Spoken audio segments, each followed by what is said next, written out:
The Lord of the Rings-trilogien har været blandt mine yndlingsfilm lige siden de udkom, og de er baseret på bogen skrevet af J.R.R. Tolkien.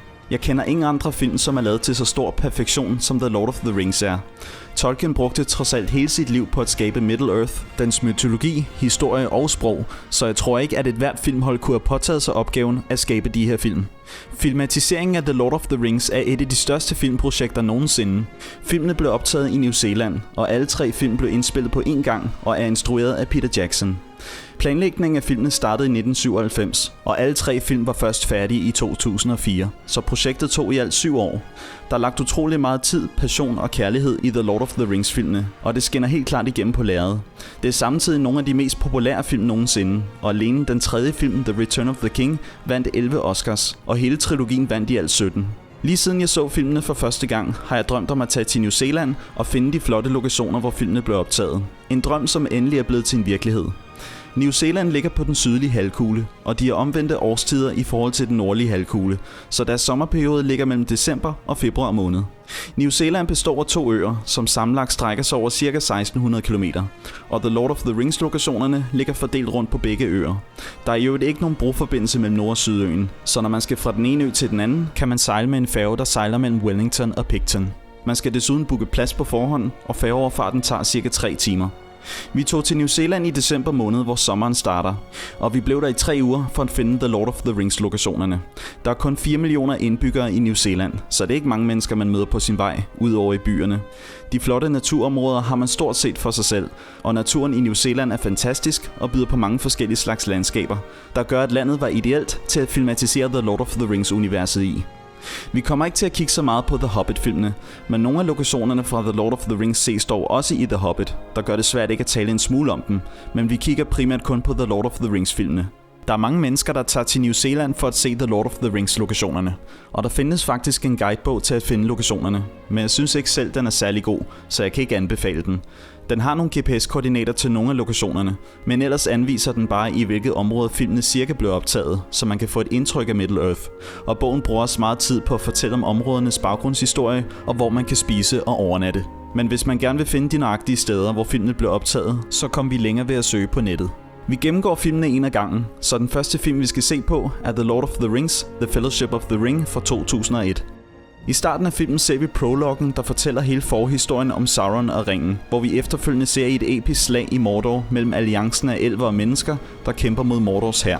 Og scenen er optaget på en vulkan ved navn Mount Ruapehu, som ligger midt på den nordlige ø i New Zealand. Vulkanen ligger i Tongariro National Park, og det er nemt at komme til lokationen, da der er en vej, der leder helt derop.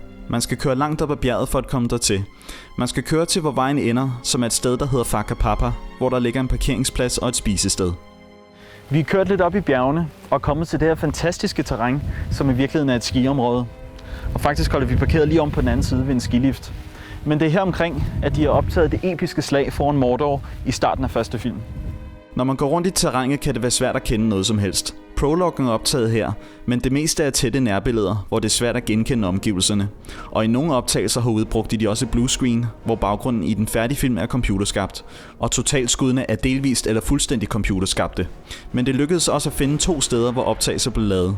Hvis vi tager lokationerne i filmens rækkefølge, så ligger det første sted ca. 600 meter tilbage ned ad bjerget langs vejen på en asfalteret plads. Her er der lavet en optagelse, hvor elver skyder pile afsted, og det er klippeformationerne i baggrunden, man tydeligt kan kende. Det andet sted, vi fandt, ligger tilbage oppe ved skiliften og spisestedet. Det er igen en kort optagelse, og her ser vi en kriger, der dræber en ork. Selve Mount Doom-bjerget eksisterer ikke. Både Mordor og Mount Doom i totalskuddene er en blanding af modelarbejde og computeranimation. Vi ser i øvrigt også Mordor og Mount Doom en del i den 3. film, The Return of the King. Og noget af det er også optaget her ved samme skiområde på Mount Ruapehu. Eksempelvis i slutningen af filmen, hvor Frodo og Sam kravler op ad Mount Doom. Desværre lykkedes det os ikke at finde lokationerne, hvor de optog, da det meste i scenen er tætte nærbilleder, der gør det svært at genkende omgivelserne. Og i mange af optagelserne er baggrunden også digitalt manipuleret. Tilbage til prologen i den første film. Efter at Isildur har besejret Sauron og taget ringen til sig, ser vi efterfølgende i prologen en scene, hvor han rider igennem en skov i Gladden Fields, hvorefter han bliver overfaldet af orker, mister ringen og bliver dræbt.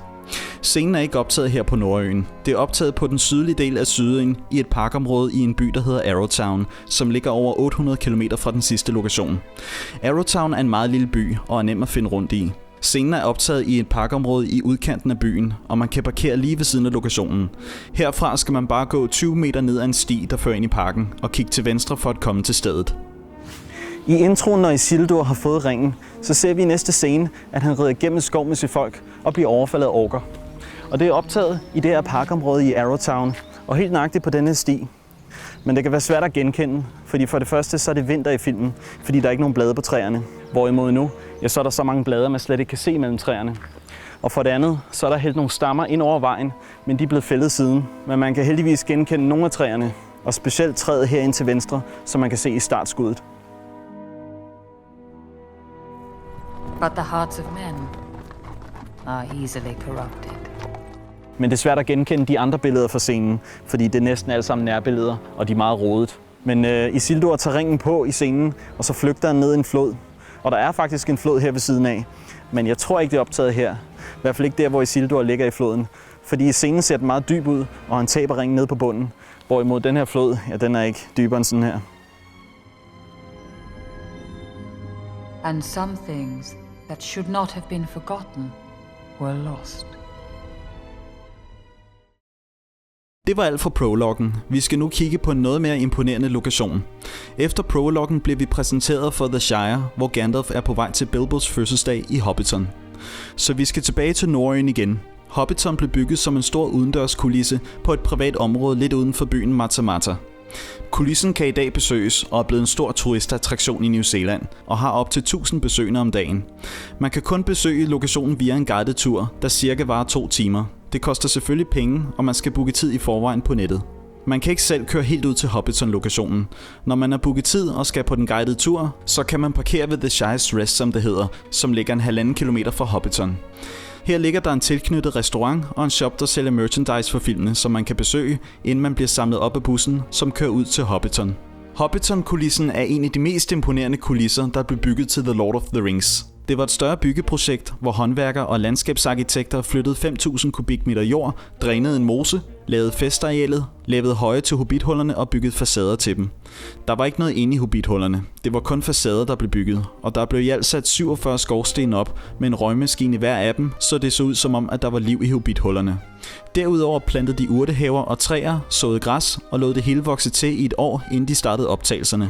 Så det var en lang og organisk proces at designe og bygge Hobbiton. Kulissen står her stadig i dag, men der hører en baggrundshistorie med til det.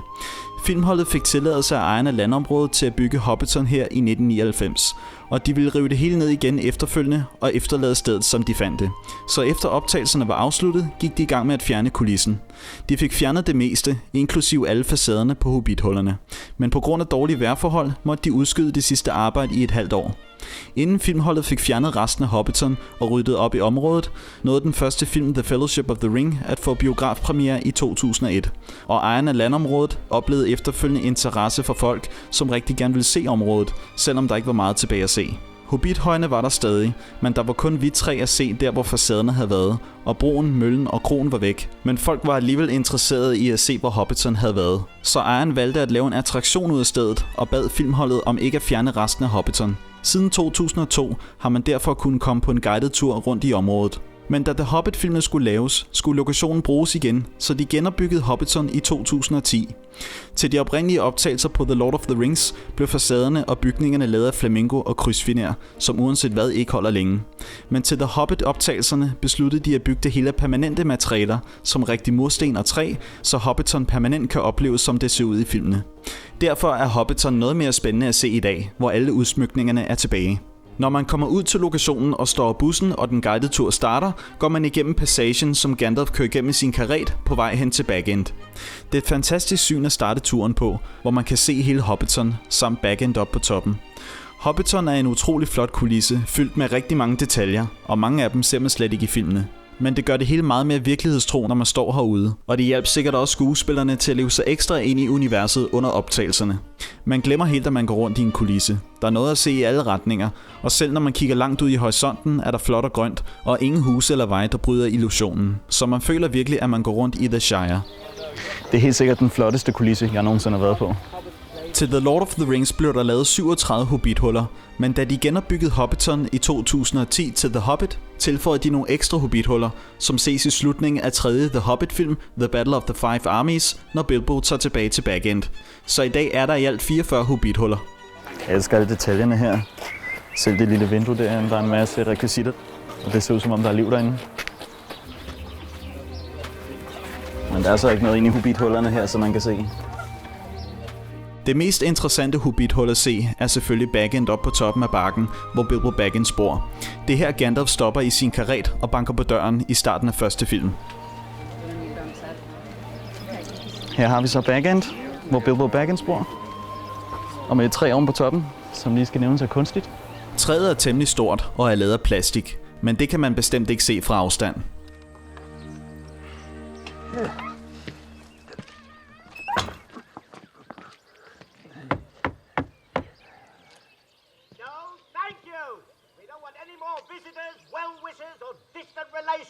And what about very old friends?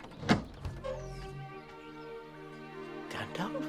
Som man kan se, så har Bag End en lille smule interiør at se, men det er kun ganske lidt af entréen, som blev bygget, så de kunne åbne døren under optagelserne og få det til at se ud, som om at der er noget derinde. For lige så snart de træder ind i Bag End, så er det ikke optaget her.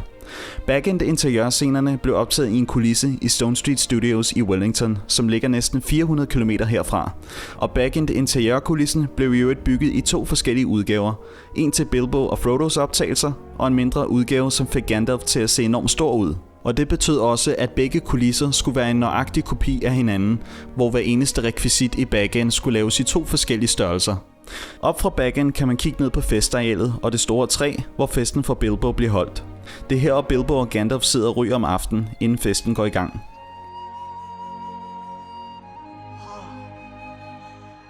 Gandalf, my old friend. This will be a night to remember. Det er her Bilbos fødselsdagsfest bliver holdt. Når der bliver pyntet op til Bilbos fest om dagen, er det optaget her på plænen. Men det meste af selve festen om aftenen er ikke optaget her. Det er derimod optaget indendørs i Stone Street Studios i Wellington. Lige ved siden af festarealet kan man kigge ud over søen, og på den anden side se kroen, der hedder The Green Dragon, hvor hobbiterne hygger sig og fester om aftenen. Når man skal hen til The Green Dragon, kan man krydse broen, som vi ser, når Gandalf ankommer til Hobbiton. Og her er broen, at Gandalf kører over med sin karet i starten af første film. Full of its own comings and goings, with change coming slowly. Det er en rigtig flot udsigt herfra, med rigtig mange detaljer i alle retninger. Og på den anden side af søen kan man se resten af Hobbiton, hvor vi lige har været. Det er også her ved The Green Dragon, at markedet er, som vi ser i starten af første film, når vi bliver præsenteret for Hobbiton. Når vi ser The Green Dragon indenfra, er det ikke optaget her. Det er igen optaget i Stone Street Studios i Wellington. Det er kun bygningen udefra, som er optaget her. Men da de genopbyggede kulissen i 2010 til The Hobbit, byggede de denne gang interiøret med, og stadig er rigtig træ og sten. Og i dag kan man gå ind på The Green Dragon og spise mad og få noget at drikke. Der er ikke optaget noget derinde, men stedet er rigtig flot og hyggeligt, og det ligner fuldstændig The Green Dragon, som vi ser det i filmene.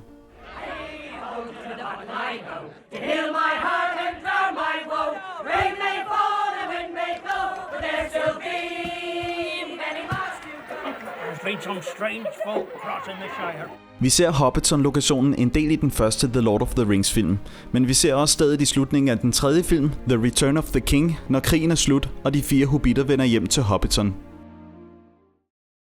Det var alt fra Hobbiton. Vi skal videre til den næste lokation. Efter at Gandalf har sendt Frodo og Sam afsted med ringen på vej mod The Prancing Pony, rider Gandalf afsted til Isengard for at opsøge Saruman. Isengard-scenerne er optaget næsten 400 km fra Matamata. Det er optaget på den sydlige del af Nordøen i en park ved navn Harcourt Park i byen Upperhot. Det er en forholdsvis lille park, så lokationen er nem at finde. Man kan parkere tæt op ad parken, og derfra er der kun et par minutters gåtur hen til lokationen. Vi er kommet til Harcourt Park, og her er scenerne til Isengard optaget. Vi starter med at se Gandalf, der kommer ridende under en bro derhenne mellem de 2 træer. Det er dog svært at genkende stedet, og sammenligningen er ikke særlig imponerende. Udover træet til højre, så er næsten alle træerne manipuleret, og broen og The Misty Mountains bjergene i baggrunden er sat ind i billedet. Og billedet er også spejlvendt. Stedet ser i virkeligheden sådan her ud. Men Gandalf kommer ridende på en grussti, som blev lagt til filmen. Den er her ikke i dag. og så rider han hen til Isengard-tårnet, som skulle være herovre et sted. Det har så dog aldrig været her, det er sat ind i skuddet. Optagelsen, hvor Gandalf ankommer ved Isengard-tårnet, er også svært at genkende, når man står herude, da næsten hele baggrunden er manipuleret, så vi fandt desværre ikke det nøjagtige sted, men det er optaget et sted her på det samme græsareal. My old friend. Saruman. Lige efter ser vi Gandalf og Saruman, der går i Isengards haver og snakker om ringen, og den her scene er også optaget her i parken. Det er optaget mindre end 100 meter fra det sidste sted. Man skal bare gå op ad en lille bakke ved siden af græsarealet for at komme dertil. Det var hernede, vi så Gandalf komme ridende mod Isengard. Og hvis vi går op ad den her bakke, så er det på den her sti hernede, at vi ser Gandalf og Saruman gå og snakke efterfølgende. Og det her er noget nemmere at genkende fra filmen. Men der er stadig tilføjet bjerge i baggrunden, og Isengard-tårnet selvfølgelig. You are sure of this? Beyond any doubt. So the ring of power has been found. All these long years, it was in the Shire. And yet you did not have the wit to see it. Your love of the halfling's leaf has clearly slowed your mind. Nogle af træerne er blevet digitalt manipuleret i filmen, og træerne og buskene her i parken er selvfølgelig vokset til siden da. Men man kan stadig godt genkende lokationen. Den rødlige plante, som ses i midten af billedet, var dog en ekstra plante, som stod i en krukke under optagelserne, fordi filmholdet gerne ville have lidt forskelligt kulør i billedet, og den blev selvfølgelig fjernet igen efter optagelserne. Isengard-tårnet er en stor og detaljeret model, der blev bygget, som er sat digitalt ind i optagelserne. Og når vi ser Isengard-tårnet indefra, er det optaget i en kulisse i et studie.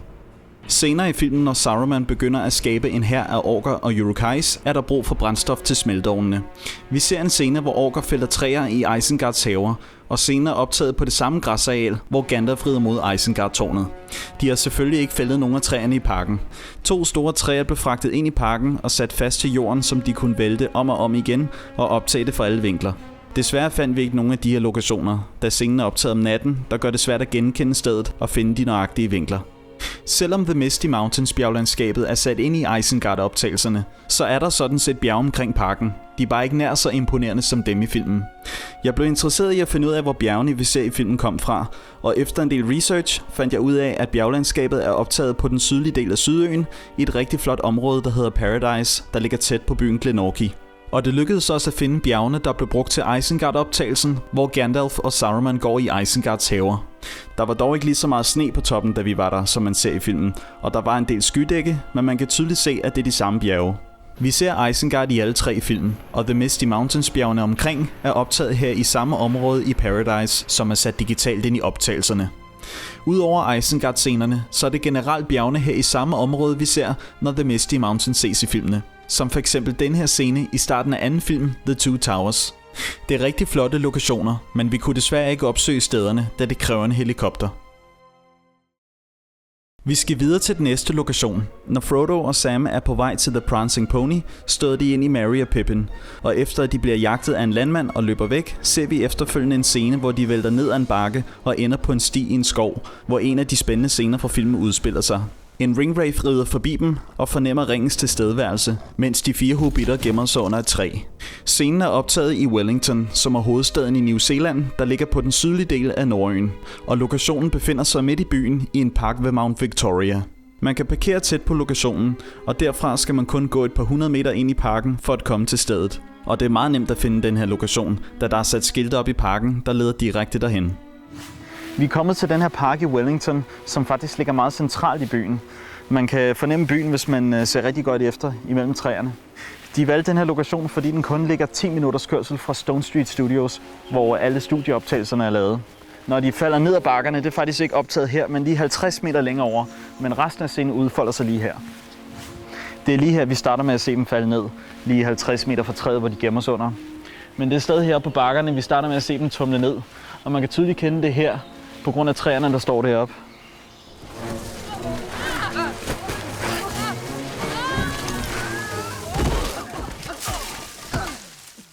Man kunne have håbet på, at træet, de gemte sig under, stadig var her.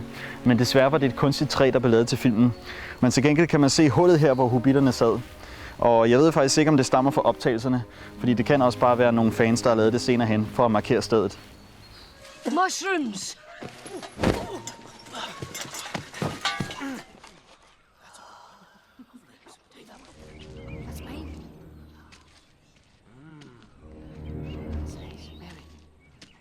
I think we should get off the road.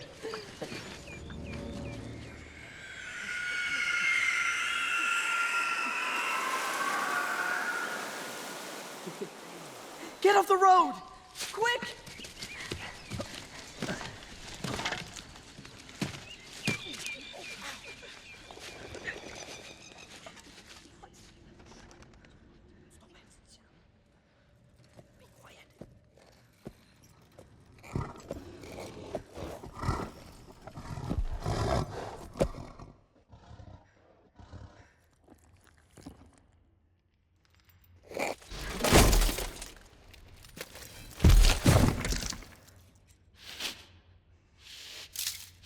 Vi hopper lige tilbage til, hvor Frodo kigger ned ad vejen.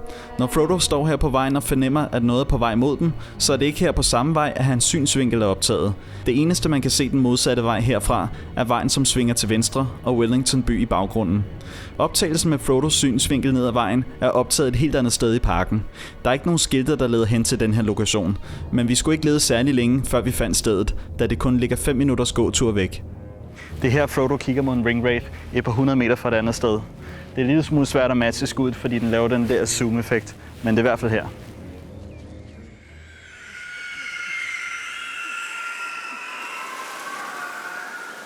Den efterfølgende scene, hvor de bliver jagtet af ringwraithen, er også optaget her i parken, men det er natoptagelser, der gør det svært at genkende omgivelserne. Og tidligere i filmen er der i øvrigt en scene, hvor Frodo og Sam har slået lejr og hører Wood Elves, inden de støder ind i Merry og Pippin. Og det er også optaget et sted her i parken. Vi ledte en del for at prøve at finde nogle af de her lokationer, men det lykkedes desværre ikke. Når man nu er i Wellington, så er det absolut det værd at køre rundt i byen og se nogle andre The Lord of the Rings relaterede ting. Som jeg nævnte før, så ligger Stone Street Studios tæt på parken, som vi lige har set. Det ligger kun 3 km sydøst derfra. Man kan desværre ikke komme på rundvisning i studiet, men man kan køre derhen og se det udefra. Det er bag mig, at Stone Street Studios ligger. Det her er studieoptagelser til Lord of the Rings har fundet sted, og The Hobbit for den sags skyld. Man skal ikke ærge sig så meget over, at man ikke kan komme på rundvisning, da The Lord of the Rings-kulisserne blev revet ned, efter at optagelserne var afsluttet. 1,5 kilometer nordpå fra Stone Street Studios ligger Weta Workshop og Weta Digital, som er noget mere spændende at se, og som jeg helt klart vil anbefale, at man besøger, hvis man er The Lord of the Rings-fan. Weta Digital er firmaet, som har lavet de visuelle effekter til filmene, og Weta Workshop har lavet alle kulisserne og rekvisitterne til filmene. Weta Workshop har en bygning ved siden af deres facilitet ved navn Weta Cave, som man gratis kan besøge.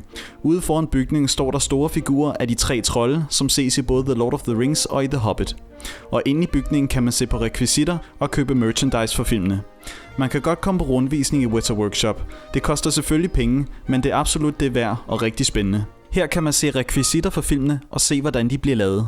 Det er dog ikke kun The Lord of the Rings, det fokuserer på. Der er også fokus på andre film, som Weta Workshop har stået for. Men det meste handler om The Lord of the Rings, som trods alt er deres største film. Som den sidste oplevelse i Wellington, er det også det værd at tage ud i Wellington Lufthavn. Det kan lyde lidt mærkeligt, men det er fordi, at Weta Workshop har lavet imponerende udsmykninger til lufthavnen i anledning af hver premiere af The Hobbit-filmene. I 2012 satte de en stor Gollum op, der rækker ud efter fisk, og i 2013 satte de 2 store ørne op, hvor Gandalf sidder på toppen af en af dem. Og den seneste udsmykning er fra 2014, hvor Smaugs hoved blev sat op med bevægelige og lysende øjne, som er ganske imponerende at se. Det var alt fra Wellington. Vi skal videre til den næste lokation. Når hobbiterne er nået frem til The Prancing Pony, og Gandalf ikke er dukket op, møder de Aragorn, også kaldt Strider, som hjælper dem videre. De drager alle 5 mod Rivendell, og på deres rejse stopper de ved Weathertop for at overnatte.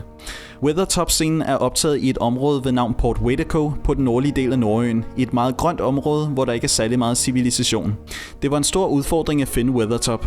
Vi havde ikke nogen præcise GPS-koordinater til lokationen. Vi vidste kun i hvilket område det skulle ligge i, så der var ikke andet for end at køre rundt og lede grundigt. Vi ledte i nogle timer efter det, og lige pludselig havde vi heldet med os. Vi var faktisk ved at give op i jagten på at finde Weathertop, men jeg tror, vi har fundet det nu.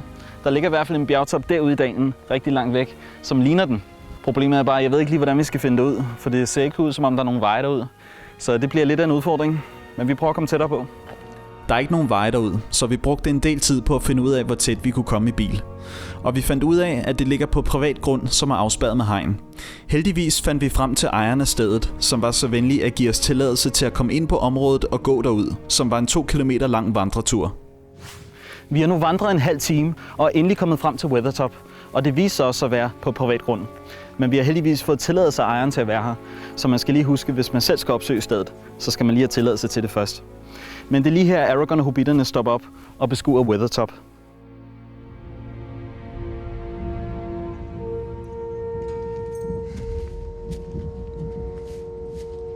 This was the great watchtower of Amonsul. We shall rest here tonight. De slår lejr i en fordybning i klippen på siden af Weathertop, og faktisk har bjergtoppen i virkeligheden en fordybning det tilsvarende sted, som minder meget om hvad man ser i filmen, men det er ikke optaget her.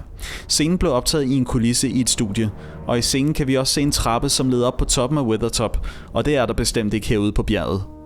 Ruinerne på toppen er der selvfølgelig ikke. Det bliver man måske lidt skuffet over, men det er skabt digitalt. Og selve scenerne, hvor de slås mod Ring Wraiths på toppen, det er skabt i et studie. Men selvom der ikke er noget deroppe, så bliver jeg lidt nysgerrig efter, hvordan der er deroppe, eller hvordan udsigten er. Så lad os komme derop. Det er ikke nemt at komme op på toppen. Der er meget stejlt og ujævnt at gå, og det tog os en del tid at komme derop. Jeg kan ikke helt anbefale, at man kravler herop, fordi det føles ikke helt ufarligt. Og jeg er en lille smule skuffet over, at der ikke er plan her, ligesom der er i filmen. Men til gengæld er der en glimrende udsigt. Når man ser det nedefra, så ligner det en rund bjergtop, som Weathertop skal forestille at være i filmen. Men det er det slet ikke i virkeligheden. Det er faktisk en aflang klippeformation, der fra den rigtige vinkel nedefra ligner en rund bjergtop. Her ses klippeformationen fra siden, hvor man virkelig kan se, at det ikke er en rund bjergtop. Weathertop ses i øvrigt også i The Hobbit: An Unexpected Journey, når Azog og de andre orker har et møde. Men det er til gengæld ikke optaget her. Weathertop-bjerget i The Hobbit er fuldstændig computerskabt, og selve scenen på toppen med ruinerne er ligesom i The Lord of the Rings optaget i en kulisse. Tilbage til The Lord of the Rings. Efter at Frodo er blevet spiddet af en ringwraith på Weathertop, skynder de sig afsted mod Rivendell for at redde hans liv. De møder Arwen på deres vej, som tager Frodo med sig på sin hest og skynder sig videre til Rivendell. Hun bliver jagtet af ringwraiths på sin vej, og til sidst krydser hun en flod, hvor de 9 ringwraiths stopper ved den anden bred på grund af deres frygt for vand. Den her scene er optaget ved en flod ved navn Skipper's Canyon på den sydlige del af Sydøen, ikke så langt fra Queenstown. Det er lidt besværligt at komme ud til den her lokation. Man skal køre på Skipper's Road, hvor det meste af vejen er bjergkørsel på en smal grusvej. Og man skal køre forsigtigt, da der ikke er noget autoværn, og nogle steder er der flere hundrede meters fald ned ved siden af vejen. Man skal køre 20 km på vejen for at komme ud til lokationen, og det tager cirka en time. Og der kører biler i begge retninger, så det er bestemt en udfordring hver gang man møder modkørende biler. Heldigvis er der en gang imellem et bredt vejstykke, som er lavet så man kan passere hinanden, men tit må en af bilerne bakke et godt stykke, hvis man er mødt modkørende på et dårligt tidspunkt. Vi kørte i en lille lejebil, der var uden firehjulstræk, men jeg kan ikke anbefale andre at gøre det samme. Det anbefales, at man kun kører i firehjulstrækker, da det er en farlig vej, og der er samtidig også store huller i vejen, hvor man kan sidde fast. Når man lejer bil i New Zealand, så dækker forsikringen i øvrigt ikke, hvis man kører på Skipper's Road. Vi er kommet frem til Skipper's Canyon, og det her Arwen rider over floden og stiller sig på den her side. Og The Ringwraith står på den anden side, og når de rider ud i vandet, så tilkalder Arwen en kæmpe flodbølge hernede fra, der skyller dem alle sammen væk.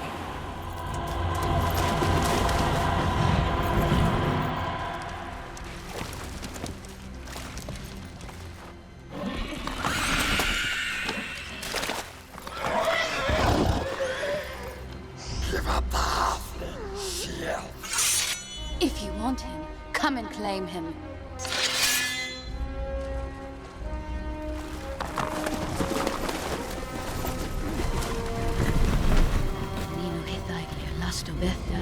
Nino Hithaiglia last of Bethar, Rimonin Bruin and Danin Hulaya.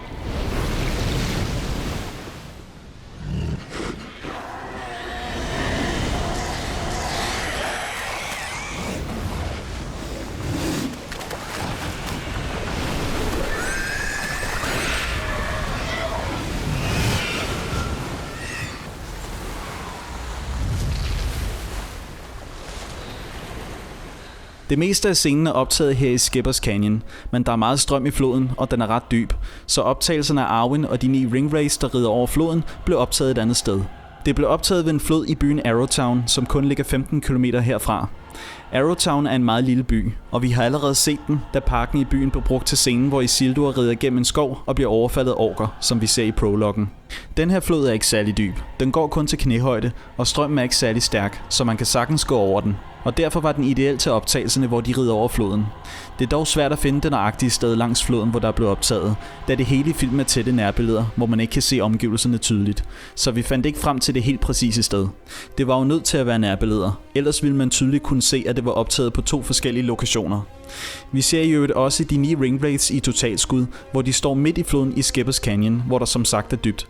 Men i de her optagelser var det kun Arwen, som var rigtig i billedet. De 9 ringwraiths blev optaget foran en bluescreen og blev efterfølgende sat ind i optagelserne. Vi skal videre til den næste lokation. Lige efter scenen ved floden vågner Frodo op i Rivendell og er i bedring. Rivendell er et af de flotteste steder, vi ser i The Lord of the Rings, men det eksisterer desværre ikke, som det ses i filmene. Det er en blanding af indendørs og udendørs kulisser, en model, der blev bygget, og vandfald, der blev optaget separat, der tilsammen bliver til Rivendell. En del af Rivendell-scenerne blev optaget i en udendørs kulisse, der blev bygget i en park, som befinder sig på den sydlige del af Nordøen, cirka 40 km nordøst fra Wellington. Parken hedder Kaitoki Regional Park, og det er et temmelig stort område, men det er ikke svært at finde lokationen, da der er skilte, der leder direkte hen til det. Der ligger en parkeringsplads tæt på lokationen, og derfra er der kun et par minutters gåtur hen til stedet. Og igen er der skilte, der leder helt hen til lokationen, så det er nemt at finde. Og der står også pæle rundt omkring med information om filmene. Vi er kommet til Kaitoki Regional Park, og her er scenerne til Rivendell optaget. Men det er til gengæld en lille smule svært at genkende, både fordi at beplantningen er vokset rigtig meget til, og kulisserne, der blev bygget her, står selvfølgelig ikke mere. Men til gengæld står der nogle informationsskilte, hvor man kan se et kort over, hvor tingene blev bygget. Og der er også nogle billeder fra filmene, så man nogenlunde kan se, hvor det var henne, det blev optaget. For eksempel så Elrons hus lå lige her. Det er lidt svært at se i dag, men man kan genkende det lidt på træerne, hvis man sammenligner med filmen. Det var en rigtig flot kulisse, der blev bygget her i parken, med mange detaljer, og der blev endda lagt et kunstigt vandløb til optagelserne. Så det ville have været fantastisk, hvis man stadig kunne se kulissen, men den blev desværre revet ned efter, at optagelserne var afsluttet. Det er dog stadig et rigtig flot parkområde at gå rundt i, og man får en rigtig god fornemmelse af Rivendell. Og informationsskiltene viser et kort over, hvor det hele stod, og selvom beplantningen er vokset rigtig meget til siden da, kan man heldigvis stadig kende nogle af træerne, som ses i filmene. Det her er en optagelse fra Elrons terrasse. Baggrunden kan man ikke kende. Alt i det her område er sat digitalt ind i optagelsen. Det meste i baggrunden er en model, vi ser, og klippevægge og vandfald, der er optaget et andet sted. Når kameraet paner ned, er det her i parken, vi ser. Men alt er vokset til siden da, så den åbne plads er væk, og det er kun træet i forgrunden, man lige kan kende. Hvis man sammenligner mønstret i barken på træerne, kan man se, at det er det samme træ. Men toppen af træet er digitalt manipuleret i filmen, så det kan man ikke kende. Og man kan godt fornemme overgangen af træet her i parken og den manipulerede top, hvis man ser godt efter. Lige der på hjørnet, det er der, hvor bygningen stod, hvor Frodo vågner op i sengen og går ud på balkonen og står og kigger ud over det fantastiske syn af Rivendell. Men det samlede billede af stedet, det findes desværre ikke. Det er en blanding af optagelser herfra og optagelser af en model, og så andre digitale elementer, der er støbt sammen, som giver det samlede billede af Rivendell. Nu sagde jeg før, at der ikke var nogen kulisser tilbage, men det sejeste ved det her sted, det er, at den her bue står her. Det er dog ikke buen, som ses i filmene. Den er for længst revet ned. Det er en kopi, som blev bygget i 2014, for at man kan få et indtryk af, hvordan Rivendell-kulissen så ud. Og buen er sat det samme sted, hvor den oprindelige stod. Man opdager hurtigt, at det ikke er den originale, fordi det ikke er en eksakt kopi. Når man sammenligner med buen i filmene, kan man godt se, at mønstret på kopien ser anderledes ud. Og kopien er desuden også mindre end den originale, som tydeligt kan ses. Det er her, vi ser, at The Fellowship gør sig klar til at tage mod Mordor og gå igennem buen der. Men desværre så er det vokset så meget til, at man ikke kan genkende noget mere. Og i filmen gik der også en sti herop, og så var der ligesom en åben plads. Men det var nok alt sammen midlertidigt lavet til filmen desværre, så det er umuligt at genkende. May the blessings of elves and men and all free folk go with you. The Fellowship awaits the Ring-Bearer.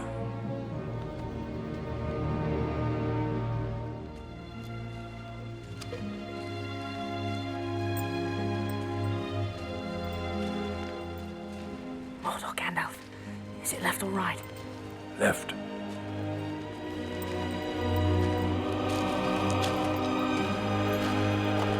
Andre Rivendell-scener, som f.eks. Elrons hus indenfra, blev optaget i et studie. Men der er også nogle udendørs-scener, som blev optaget i et studie. For eksempel The Council of Elrond-scene, hvor de snakker om ringen, og The Fellowship bliver samlet, blev ikke optaget her i parken. Det er en lang scene, og de valgte at optage det i et studie, for at de kunne være i fuld kontrol over belysningen og undgå pludselig vejrskift. Vi ser Rivendell i alle 3 The Lord of the Rings film, og vi ser også Rivendell i The Hobbit: An Unexpected Journey. Men til The Hobbit optog de ikke Rivendell-scenerne her i Kaitoki Regional Park, og de brugte ikke modeller. Det hele blev optaget i kulisser i et studie, og resten af omgivelserne omkring blev computerskabte. Tilbage til The Lord of the Rings. The Fellowship forlader Rivendell og går afsted mod Mordor, og vi ser nogle fantastiske optagelser i bjerglandskab på deres vej. Vi prøvede at finde nogle af stederne, som skulle være optaget på Sydøen tæt på Queenstown, men det var desværre uden held. Og stedet jeg helst ville se, som er stedet hvor de slår lejr og Sarumans kraver kommer, kan man ikke komme i nærheden af med bil. Scenen er optaget på Mount Olympus, i et bjergområde, der ligger på den nordlige del af Sydøen, og det kræver desværre en helikopter at komme derud, så vi så ikke stedet. De går efterfølgende igennem The Mines of Moria, som alt sammen er optaget i et studie. Og når de kommer ud af minerne igen, ender de i et flot bjerglandskab, som i filmen hedder Dimrill Dale, hvor de sørger over tabet af Gandalf. Og den her scene er optaget på 2 forskellige lokationer. Den første del af scenen er optaget på Mount Owen, der ligger på den nordlige del af Sydøen, som man desværre også kun kan komme ud til med helikopter, eller hvis man er erfaren bjergbestiger. Så det sted så vi heller ikke. Den sidste del af scenen, hvor Aragorn kommer løbende gennem vand og kigger ud over Lothlorien, er optaget 500 km sydvest fra Mount Owen. Det er optaget i et bjergområde ved navn The Remarkables, der ligger tæt på Queenstown på den sydlige del af Sydøen. Og den her lokation er noget nemmere at komme til. Man skal dog langt op i bjergområdet for at komme til lokationen. Det ligger i 1800 meters højde, og The Remarkables er et skiområde, så man kan køre det meste af vejen derop. Man kan parkere ved skiliftene, som er i 1600 meters højde, og derfra skal man vandre resten af vejen op ad bjerget for at komme til lokationen. Det er heldigvis nemt at finde stedet. Scenen er optaget ved en sø, der hedder Lake Alta, og der er sat gule pæle op, der leder direkte op til søen. Vi er gået 45 minutter op ad bjergsiden og kommet til spottet, hvor de er optaget. Søen, man kan ane bag mig, hedder Lake Alta, og The Fellowship går herover på den anden side, og så ser vi Aragorn løbe igennem vandet, og så stopper han op her omkring og kigger ud over Lothlorien.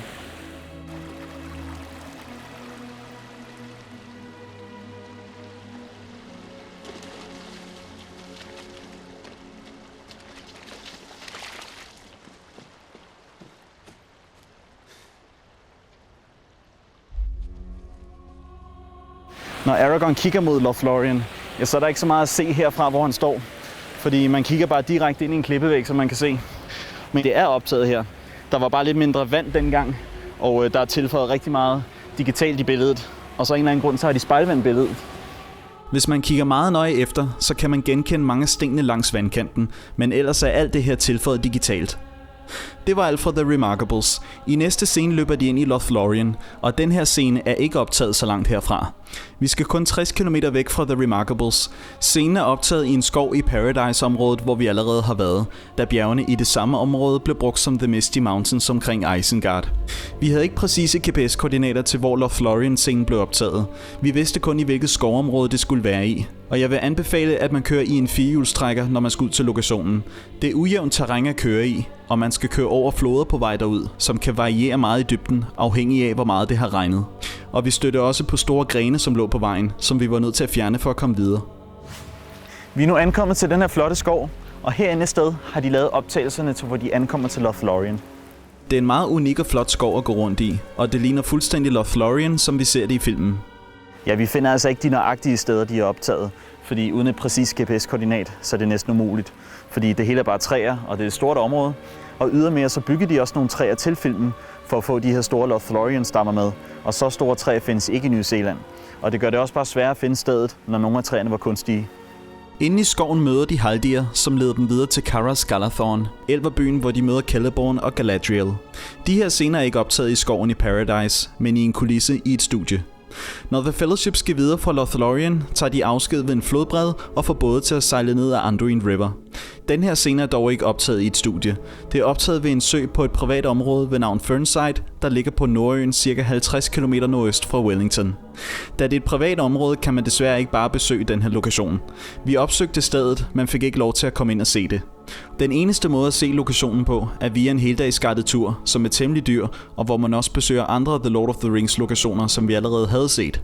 Vi var derfor ikke interesseret i den guidede tur, og fik desværre ikke lokationen at se. Vi ser efterfølgende The Fellowship sejle ned ad Anduin River, og de her scener er ikke optaget et enkelt sted. Det er optaget ved 4 forskellige floder i New Zealand, så man skal vidt omkring for at se alle lokationerne. Det er svært at opsøge de nøjagtige steder, hvor de har optaget, da det kræver en båd, og det havde vi ikke. Og de fleste optagelser er helikopterskud eller tætte nærbilleder af bådene, hvor baggrunden som regel er utydelig, der gør det svært at matche de samme vinkler. Vi besøgte 3 af floderne og kom så tæt på lokationerne, som vi kunne i bil.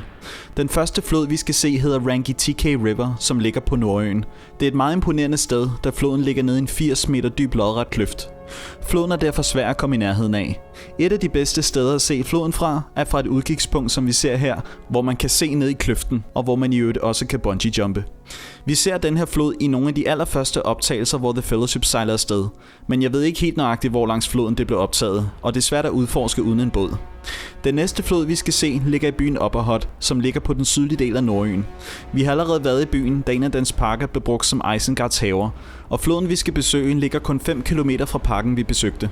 Floden i byen hedder Hutt River, og den her flod er nemt tilgængelig, da den ikke ligger nede i en kløft. På den her del af floden er der optaget nogle nærbilleder af Aragorn og Boromir, der sejler i bådene og kan høre Uruk-hai i området.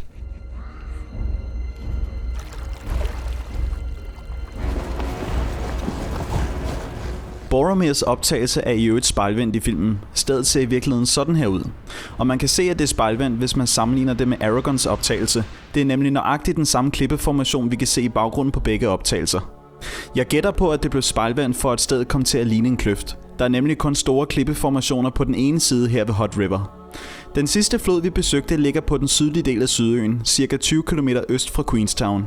Floden hedder Kawarau River, og den er desværre også svær at komme til, da den ligger nede i en kløft, ligesom den første flod, vi så.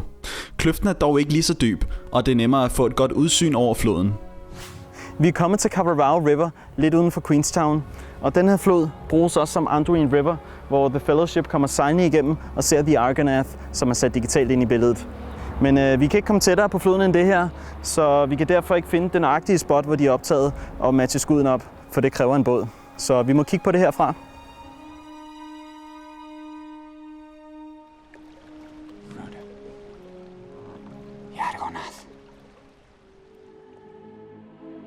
Det er en rigtig flot scene, når de ser The Argonath. The Argonath er en model, der blev bygget, som er blevet optaget separat og sat digitalt ind i omgivelserne her i kløften. Og det skal lige nævnes, at kløften kun er cirka 40 meter dyb i virkeligheden, men illusionen i filmen får det til at se ud som om, at kløften er mere end 100 meter dyb. Det her er dog ikke en optagelse fra Kawarau River. Optagelsen er en blanding af modelarbejde og computeranimation. Når The Fellowship har passeret The Argonath og er ude af Anduin River, ender de i en stor sø ved navn Nenhethel, hvor der er et stort vandfald i den anden ende. Og her ved søen sejler de ind til vandkanten og slår lejr. De her scener er optaget kun 60 km længere væk, ved en sø ved navn Mavora Lakes, der ligger sydvest for Queenstown. Mavora Lakes består af 2 søer, og lokationen ligger ved den nordlige sø, som er den største af dem. Der er grusvej meget af vejen ud til stedet, men ellers er det nemt at komme dertil, og man kan parkere lige ved siden af lokationen. Der er også mulighed for at campere ved lokationen, og vi så også en del campister, mens vi var der. Vi er kommet til Mavora Lakes, og her er der optaget slutningen på The Fellowships rejse ned ad Anduin River. Og de ligger til bredden lige omkring her. Og i filmen kan man også se, at der er et vandfald lidt længere nede, men det er altså en filmillusion, fordi søen fortsætter sådan set bare, og der er ikke noget vandfald i nærheden. Det er et rigtig flot vandfald, vi ser i filmen, men det befinder sig ikke i New Zealand. Vandfaldet blev optaget i Sydamerika. De første optagelser, hvor de ankommer til Nenhethel-søen, er umulige at genkende, da hele baggrunden er digitalt manipuleret. Det er slet ikke sådan stedet ser ud i virkeligheden. Man kan først kende lokationen i optagelsen, hvor de sejler ind til bredden, men det er kun højre side af billedet, man kan kende. Baggrunden og hele den modsatte bred til venstre i billedet er blevet ændret digitalt. We cross the lake at nightfall. We approach Mordor from the north. Oh, yes? Just a simple matter of finding our way through Emin Muil. That is our road.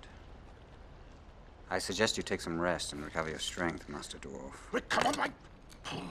I de næste scener bliver de angrebet af Uruk-hais inde i skoven, som er en temmelig lang sekvens. Noget af det er optaget her i skoven ved siden af søbredden, men scenerne er i alt optaget i 3 forskellige skovområder, som er her ved Mavora Lakes, og i Closeburn, som er 38 km væk, og i Paradise-området, som vi har set nogle gange, der ligger 65 km væk.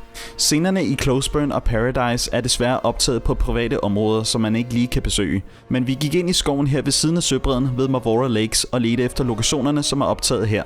Og vi fandt et af stederne, som ligger ca. 150 meter ind i skoven fra lokationen, hvor de slår lejr. Når man leder efter lokationerne ved søbredden og i skoven, skal man dog ikke regne med at finde nogle af ruinerne og statuerne, som ses i filmen. Det er alt sammen kulisser eller rekvisitter, der blev placeret her til filmen, og de blev fjernet igen efter optagelserne. Vi er kun gået 100 meter fra parkeringspladsen og har fundet et af de steder, de er optaget. Og det er det her træ, som Frodo gemmer sig bagved, når han er på flugt fra Uruk-hai.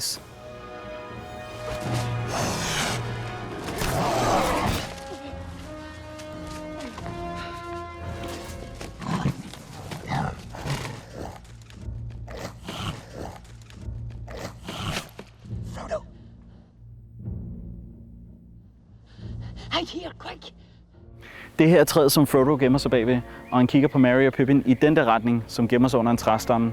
Og jeg tror også, at vi har fundet træstammen. Den ligger bare heroppe i stedet for. Og hvis man kigger på optagelserne, så kigger de i den der retning. Så geografisk set, så kigger de slet ikke på hinanden. Frodo! Hide here, quick! Det kan være svært at kende træstammen med det samme, da den er faldet mere sammen gennem årene. Men hvis man kigger på træstammens rod, som stadig er intakt, og sammenligner med den i filmen, så kan man sagtens se, at det er den samme træstamme. Tidligere i filmen ser vi gruppen af Uruk-hais, der jagter The Fellowship langs Anduin River, og de her scener er også optaget her i samme skovområde. Og i den allerførste optagelse ser vi gruppen af Uruk-hais, der løber over en træstamme. Og hvis man kigger meget nøje efter, kan man se på træstammens rod, at det er nøjagtigt den samme træstamme, Merry og Pippin gemmer sig under, selvom det skal forestille at være et helt andet sted. Når slaget er overstået, ser vi Frodo, der står nede ved flodbredden og gør sig klar til at tage videre mod Mordor alene. Og scenen er optaget det samme sted som før, hvor de sejlede ind til bredden og slog lejr.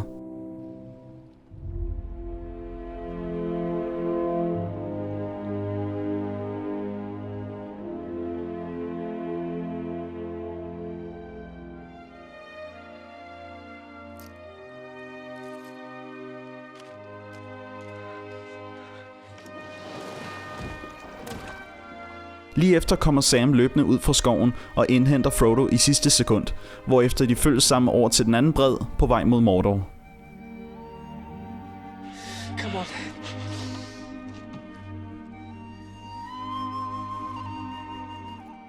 Det var alt fra den første film, The Fellowship of the Ring. Den næste film, vi skal se på, er The Two Towers fra 2002, som er anden film i rækken. Vi har allerede set nogle af lokationerne, i det at Rivendell og Isengard også ses i The Two Towers. I starten af filmen følger vi Frodo og Sam, der er ankommet til Emyn Muil, som er en klippelabyrint.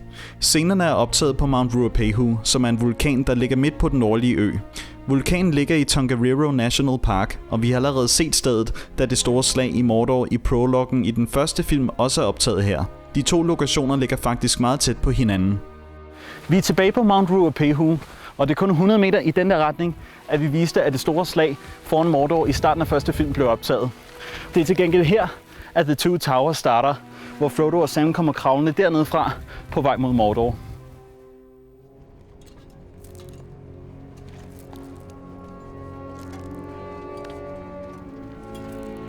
I det næste skud, der kigger Frodo og Sam ud over Mordor. Og her er det lidt sjovt at lægge mærke til, hvor meget der er digitalt manipuleret. Fordi der er selvfølgelig ikke noget at se, og der ligger et hus oppe på toppen. Mordor. Det er kun venstre side af billedet, man kan kende. Resten af udsigten er manipuleret. The one place in Middle Earth we don't want to see any closer. The one place we're trying to get to. It's just where we can't get. De her nærbilleder af Frodo og Sam, vi efterfølgende ser, er ikke optaget her på Mount Ruapehu. Det er pick-up-optagelser, der blev lavet meget senere, fordi replikkerne blev omskrevet. Og de blev optaget i et studie, nok fordi det var for besværligt at tage hele vejen til Mount Ruapehu igen. Og jeg synes godt, at man kan fornemme, at det er studiebelysning og ikke rigtig sollys som i optagelserne for Mount Ruapehu. Når de efterfølgende sætter sig for at drikke vand og spise lembas bread, er det til gengæld igen optaget på Mount Ruapehu. I den næste scene ser vi Frodo og Sam, der går rundt i Emyn Muil og farer vild, og det er optaget nøjagtigt det samme sted her på Mount Ruapehu. Men det kan være svært at finde lokationerne og de rigtige kameravinkler, da det i filmen blev optaget i tog, der gør omgivelserne utydelige og svære at genkende. Og når man går rundt i området, ligner klipperne meget hinanden, men det lykkedes os alligevel at finde nogle af stederne. I filmen får man indtrykket af, at Frodo og Sam vandrer langt og hele tiden kommer til nye omgivelser, og jeg troede også, at optagelserne blev lavet mange forskellige steder på Mount Ruapehu. Men alle lokationerne, vi fandt, hvor de vandrede afsted, var sjovt nok under 100 meter fra lokationen, hvor de i første omgang kom klatrende. Det er bare hele tiden optaget i en ny retning, der får omgivelserne til at se forskellige ud. Og det gjorde det væsentligt nemmere at finde stederne, når nu området, vi skulle lede i, ikke var så stort. Hvis vi ser området fra luften, så er det hernede, at den første optagelse finder sted, hvor Frodo og Sam starter med at komme klatrende. Og optagelserne, hvor de vandrer rundt i tog, er faktisk optaget i det her lille område.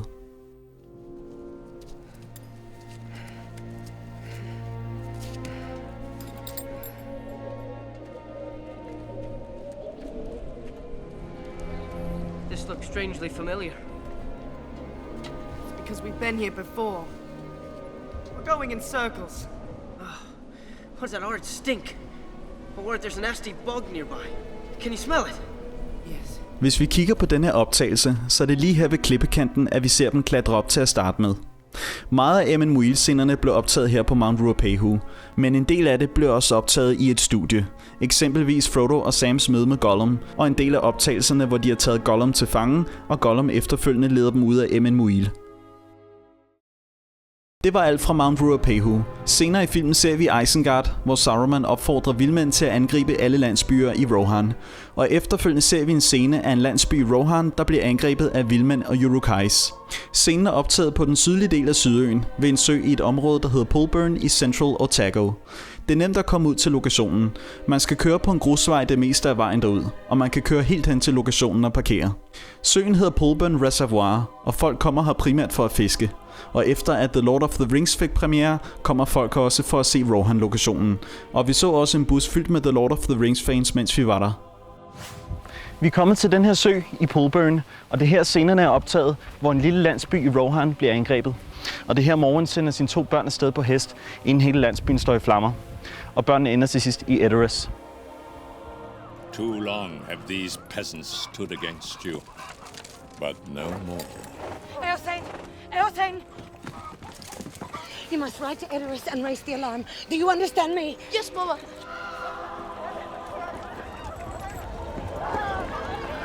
Quickly!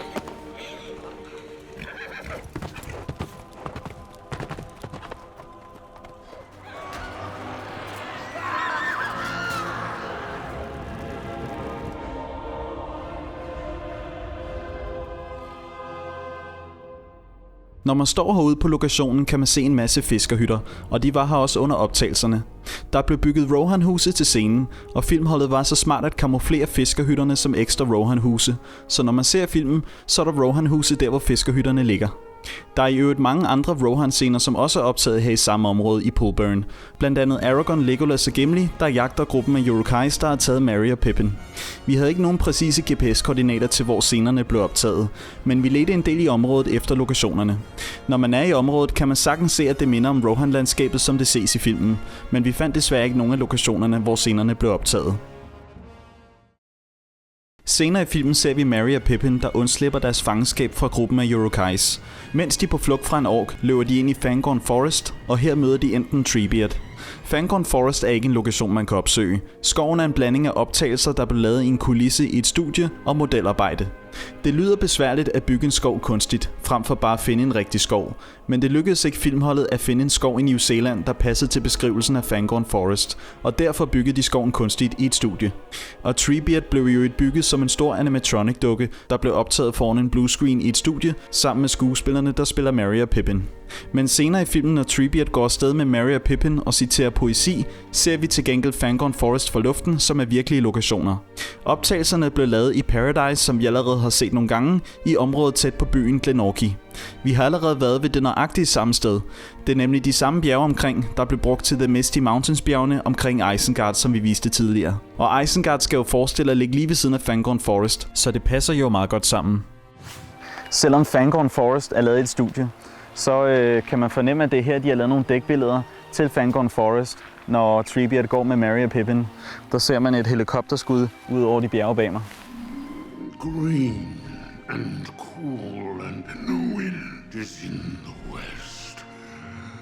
Det kan være svært at kende, da det er en helikopteroptagelse over bjergene i filmen, og vores optagelse er nede fra jorden. Men hvis man kigger på bjergtoppene, kan man godt se, at det er de samme bjerge. Come back to me and say my land is best. Når Aragorn, Legolas og Gimli leder efter Merry og Pippin i Fangorn Forest, bliver de igen forenet med Gandalf, der er vendt tilbage. Og sammen tager de til Edoras, som er en landsby i Rohan, der ligger på en bakketop midt i en dal, omringet af bjerge. Og stedet er en virkelig lokation. Edoras var en af de mere imponerende kulisser, der blev bygget til The Lord of the Rings. Det blev bygget som en stor udendørs kulisse på en bakketop ved navn Mount Sunday, der ligger midt på Sydøen. Det ligger midt i en dal i et bjergeområde, hvor der ikke er meget civilisation i nærheden.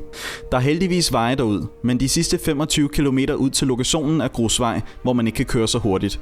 Til gengæld er omgivelserne flotte på vejen dertil, og lige pludselig kommer man til dalen og kan se Mount Sunday i det fjerne. Man kan parkere cirka 1 kilometer fra Mount Sunday, og derfra skal man ud og gå det sidste stykke for at komme derud. Vi er kommet så tæt på Mount Sunday, som vi kan i bil, og herfra er der 45 minutters gåtur, før vi er helt derude. Der er en sti, der leder ud til lokationen, og der er heldigvis lavet broer over floderne, som man skal krydse for at komme derhen. Der er en masse flotte steder på vej derud, som for eksempel det her sted, som man ikke ser i filmene. Mount Sunday er også blevet en lokation, som bliver besøgt af The Lord of the Rings fans, og vi så også en bus her, der var fyldt med fans, der var på en guided tur. Første gang vi ser Edoras, der er det Gandalf, Aragorn, Gimli og Legolas, der kommer ridende her op ad bakken på hest og kigger ud over Edoras, som ligger den her vej. Og selvom byen ikke ligger deroppe mere, så er det stadig et meget genkendeligt sted, og meget smukt, må man sige.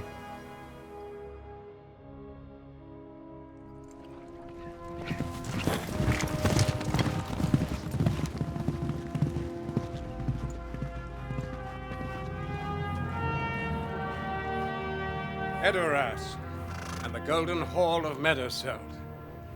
There dwells Theoden, king of Rohan, whose mind is overthrown. Be careful what you say. Do not look for welcome here.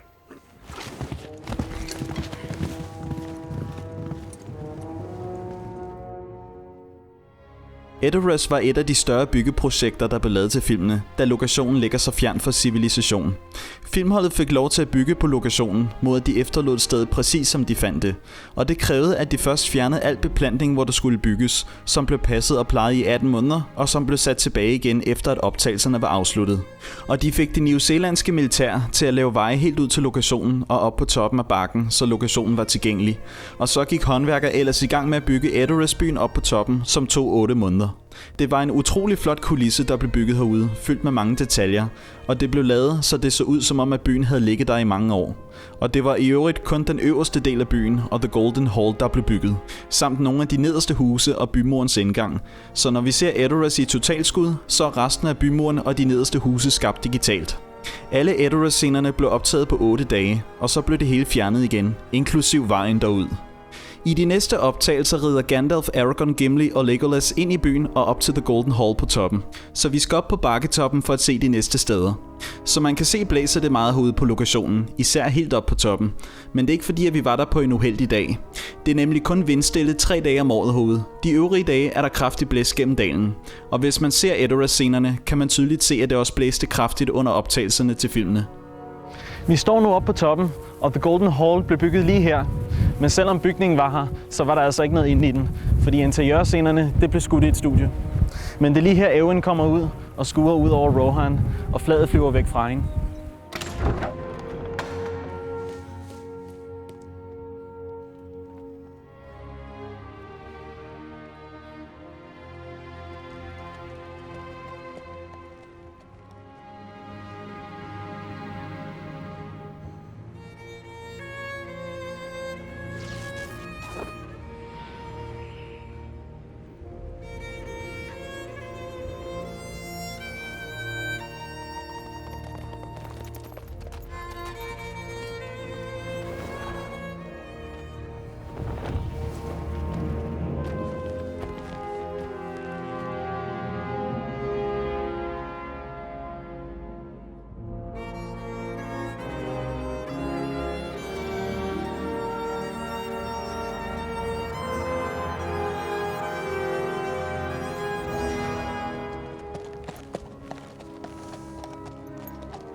find more cheer in a graveyard. Edoras-lokationen var et af de steder, jeg glædede mig mest til at finde fra The Lord of the Rings, da lokationen ser så fantastisk ud og ligger i så flotte omgivelser. Og det er helt klart blandt de flotteste steder, jeg nogensinde har været. Det er virkelig flot at stå op på toppen og kigge rundt, da der er bjergkæder i alle retninger, og det ser fuldstændig ud, som det gør i filmene. Når Gandalf, Aragorn, Gimli og Legolas træder ind i The Golden Hall, er det ikke optaget her ved Mount Sunday. Det er optaget i et studie, som jeg nævnte før. Gandalf får befriet King Theoden, som blev kontrolleret af Saruman. Og efter at Theoden er blevet sig selv igen, bliver Wormtongue bortvist fra Edoras, hvorefter Theoden finder ud af, at hans søn er død. Vi ser begravelsen lige efter, som finder sted ude foran bymurens indgang, som er nede foran bakketoppen. Vi står neden foran Edoras, og det er lige hernede omkring, at Theoden får sin søn begravet og snakker med Gandalf om det bagefter. Og det er jo lige herovre ved de her sten, at man kan fornemme i samme skud, at selve indgangen til byen har været. Alas, that these evil days should be mine. The young perish and the old linger. That I should live to see the last days of my house. Cedric's death was not of your making. De små runde høje med hvide blomster på, som er begravelsesstederne, er her ikke mere. De blev lavet til filmene og blev fjernet igen efter optagelserne. Edoras ses i øvrigt ikke kun i The Two Towers. Vi ser også stedet en del i den tredje film, The Return of the King. Senere i filmen fortsætter vi med at se Frodo, Sam og Gollum, der er på vej mod Mordor. Vi ser en scene, hvor Gollum prøver at fange en fisk i et vandløb, mens Frodo og Sam diskuterer om Gollum og ringen. Scenen er ikke optaget på Sydøen. Det er optaget midt på Nordøen, ved et vandfald, der ligger i Tongariro National Park, hvor vi allerede har været et par gange.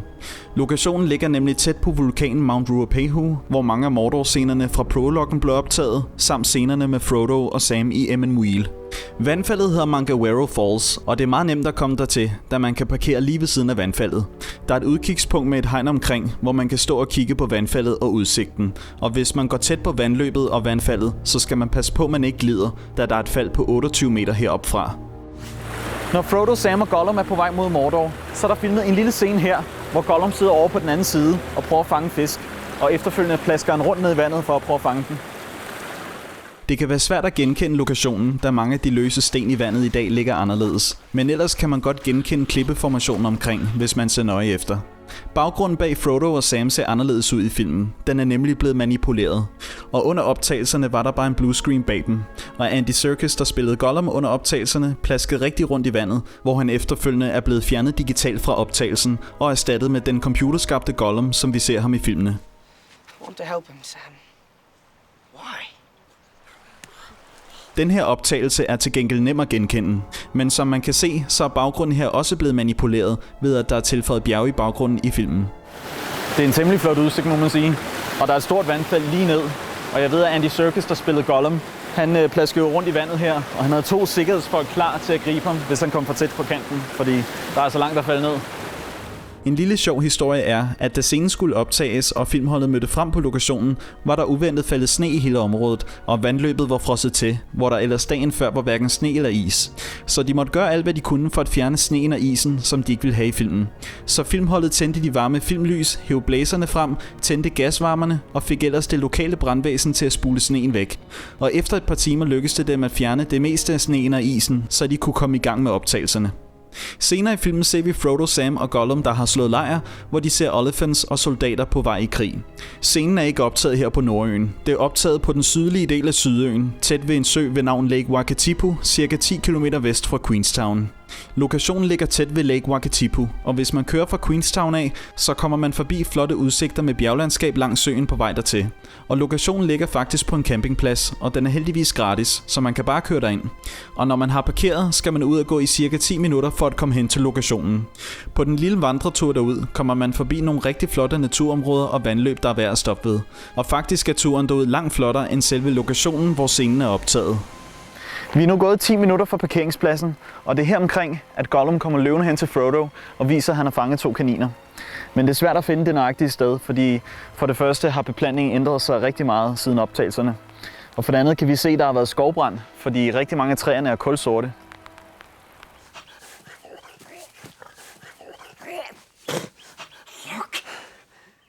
Look, see what Smeagol friends. Well, what's it doing? Stupid fat hobbit. It ruins it. What's to ruin? There's hardly any meat on them. What we need's a few good taters. Boil them, mash them, stick them in a stew. Det er herovre et sted, at de koger kaninerne, og mens Sam og Gollum diskuterer, så sniger Frodo sig væk og går herhen til kanten og lægger sig ned, hvor han kan se soldater hernede, der er på vej til Mordor.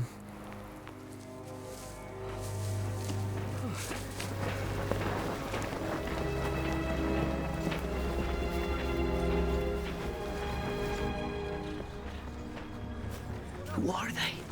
Wicked men, servants of Sauron. Mr. Frodo, look. It's an Oliphant.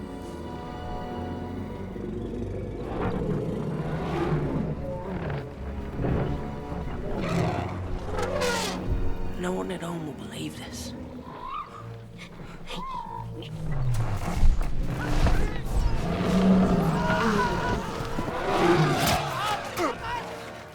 Lige efter bliver de taget til fange af Faramir's folk, og det er først til sidst i filmen, når de er kommet til Osgiliath, at Faramir vælger at løslade dem alle tre og lader dem fortsætte med ring mod Mordor. Selve Osgiliath var en kulisse, der blev bygget, og den eksisterer ikke mere. Men lige efter ser vi Frodo, Sam og Gollum gå igennem Osgiliath Wood på vej mod Mordor, som er filmens sidste scene, og det her er en virkelig lokation. Så vi skal væk fra Sydøen igen. Scenen er optaget på Nordøen, ca. 90 km nord fra Wellington, i et skovområde ved navn Waytarari Forest, der ligger helt ud til havet. Waytarari Forest består af 2 skovområder, en nord- og en syddel, og scenen er optaget i den nordlige del af skoven, og man kan ikke køre derind. Man kan parkere lige uden for skoven, og må ellers gå derind til fods. Det er et temmelig stort skovområde, der er 8 km på langs, så man er nødt til at vide nøjagtigt, hvor man skal lede efter lokationen. Det lykkedes os ikke på forhånd at finde nogen information om, hvor i skoven scenen blev optaget. Men heldigvis fandt vi frem til skovfoden, som gav os et kort over skoven, og som ud fra sin hukommelse indtegnede, hvor filmholdet cirka optog scenen, som var en strækning på 2 km, vi skulle lede igennem. Der er 4 km gåtur ind i skoven til det område, vi skulle lede i, og der er heldigvis et stisystem rundt i skoven, så det er nemt at finde rundt. Da vi fandt området, kunne man med det samme godt kende det. Det ligner præcis den samme slags skov, som ses i filmen. Men selvom vi ledte grundigt i det anviste område, så fandt vi desværre ikke det nøjagtige sted, da det er et temmelig stort område at lede i, og træerne desuden ligner meget hinanden. Og en del af skoven er også blevet fældet siden da, og muligvis er det der scenen blev optaget. Men selvom vi ikke fandt det nøjagtige sted, fik vi stadig et godt indtryk af Osgiliath Wood, og man kan tydeligt se, at det var her omkring, at scenen blev optaget. Der er også optaget nogle andre scener her i samme skov, blandt andet scenerne fra The Return of the King, hvor Arwen og de andre elver går igennem en skov på vej til The Grey Havens, og scenen hvor Gandalf og Pippin rider igennem en skov på vej mod Minas Tirith. Men selvom vi ledte i skoven en hel dag, fandt vi desværre ikke nogen af lokationerne. Det var alt fra The Two Towers. Den tredje og sidste film, vi skal se på, er The Return of the King fra 2003. Vi har allerede set nogle af lokationerne, da både Rivendell, Isengard, Edoras og Hobbiton også ses i The Return of the King. Halvvejs ind i filmen ser vi The Rohirrims lejr, der gør sig klar til at gå i krig mod Mordor. De konstaterer, at de er i undertal mod Mordors hær, så Aragorn, Gimli og Legolas begiver sig ned ad Dimhold Road for at få hjælp fra de døde sjæle, som holder til inde i bjergene. Dimhold Road-scenen er optaget ved et sted, der hedder Putangira Pinnacles, der ligger på den sydlige del af Nordøen, cirka 100 km fra det sidste sted, vi besøgte. Der er ikke nogen vej helt ud til Putangira Pinnacles, men man kan parkere i nærheden, og derfra skal man ud og gå cirka 2 km for at komme dertil. Ude ved parkeringspladsen er der også et kort over området, der viser ruten derud og forklarer om forholdsregler, man skal gøre sig på turen. Det er heldigvis nemt at finde derud, da man bare skal følge en sti, der leder direkte dertil. Men det er ujævnt terræn meget af vejen, så det tager lidt tid at komme derud. Nu begynder det at ligne noget. Putangira Pinnacles er landjord, som er eroderet over lang tid, som har formet det her landskab med søjler, der består af jord, ler og løse sten. Så det er ikke klippeformationer, som det godt kan ligne. Og i det, at det ikke består af stabilt materiale, så er der tit jordskred herude, og der er løse sten, som falder ned, som man skal være opmærksom på. Og formationerne ændrer sig hele tiden, primært på grund af regn, hvilket gør det svært at finde de nøjagtige steder, hvor de optog.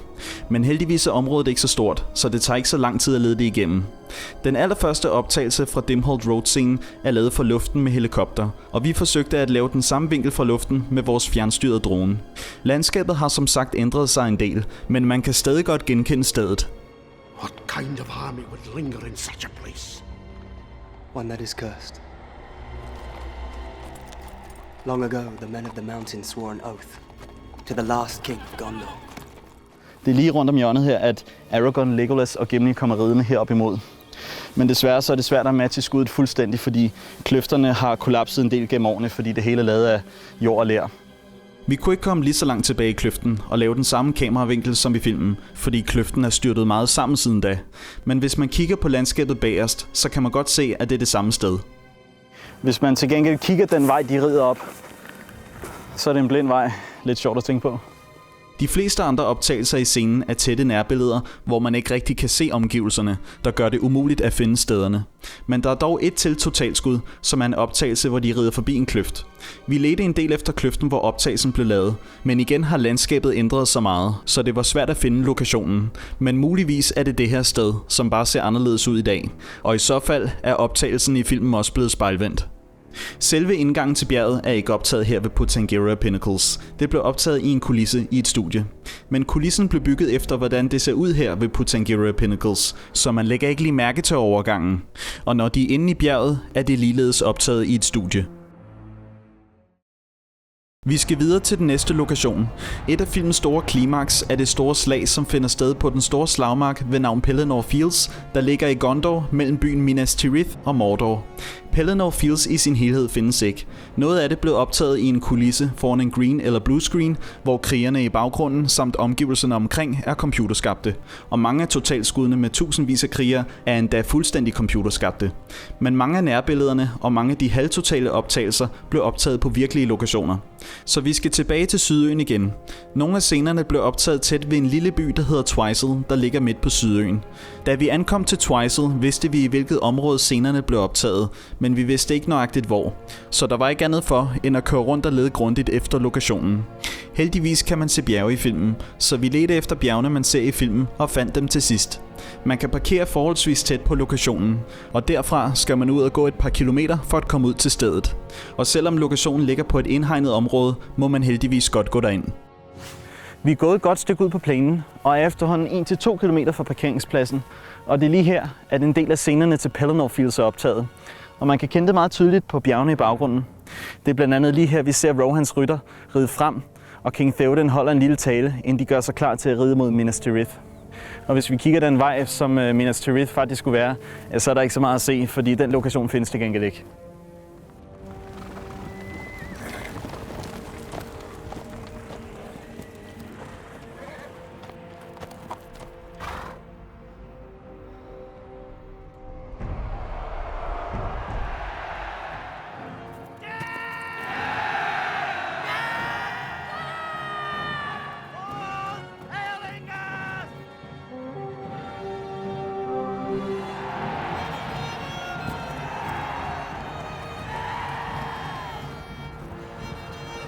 Under optagelserne til scenen havde filmholdet i alt 250 ryttere, som selvfølgelig er mange, men i filmen ser vi 6.000, så i optagelserne, hvor vi ser mange tusinde ryttere, der er alle de bagerste ryttere computerskabte. Og når vi ser totalskud fra luften, så er de alle sammen computerskabte, inklusiv omgivelserne. Udover det store slag foran Minas Tirith, så ser vi faktisk også Pelennor Fields lidt tidligere i filmen, som også er optaget her ved det samme sted. Det er også det samme sted her, vi ser, når Faramir rider med sine rytter mod Osgiliath, den der vej. Der kan vi nemlig se de der bjerge i baggrunden.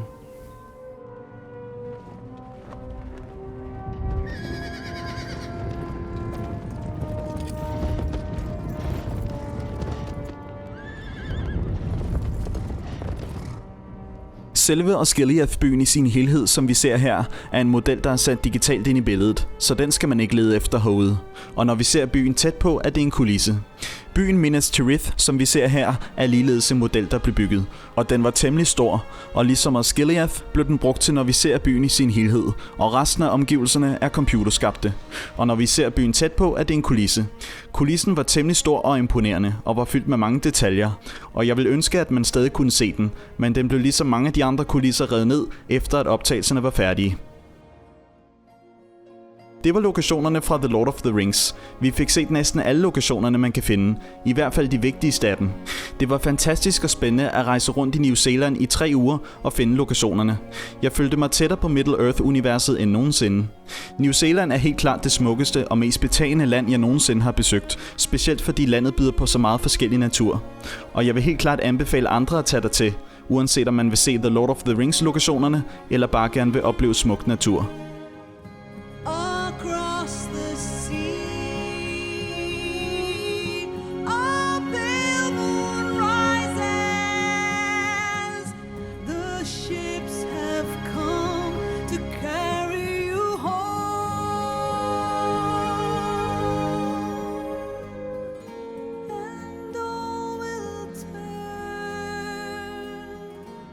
To